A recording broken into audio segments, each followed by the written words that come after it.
This is one of those things, like if people really understood what I'm talking about right now, this one fact would change their life forever. You don't get skills because it looks good on a resume.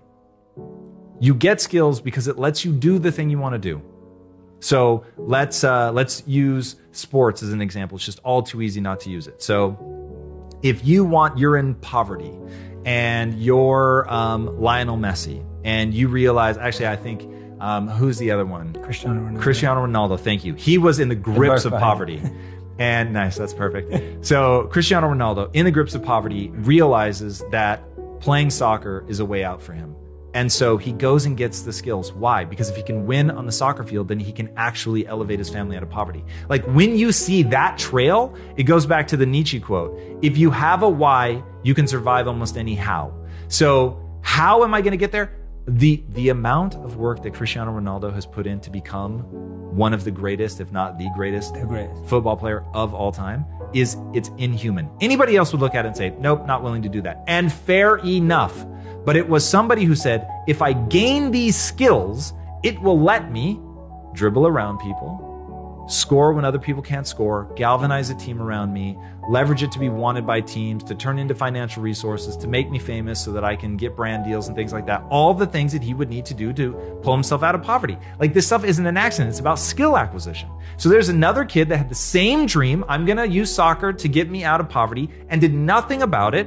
Therefore did not have the skills, therefore could not elevate their family out of poverty, and looks at it like, well, this is all circumstance. It's not circumstance. It's cause and effect. It's how much energy do you put into actually gaining the skills, and did you gain them? Or did you just put in the energy and the effort thinking that should be enough to gain it, but you didn't actually gain them? So this is what, it's like the gift I want everybody to receive is you can get good at anything you set your mind to. But do you actually set your mind to it? Do you have that inhuman level of follow through? Do you keep pushing and fighting long after it stopped being fun, deep into boredom, because you have a why? You know why you're doing what you're doing, and you're just driving towards that. And when you have that, you can accomplish this extraordinary stuff. But I really think people now are doing it for the gram. You're doing it for the gram. You want to go to that thing and do it because it's like, oh, this is going to look good on my gram. And look, I've done that 100 times. I get it. But at the core of my existence is not that. At the core of my existence is I'm going to, in the amount of time that I have, I'm going to be acquiring skills.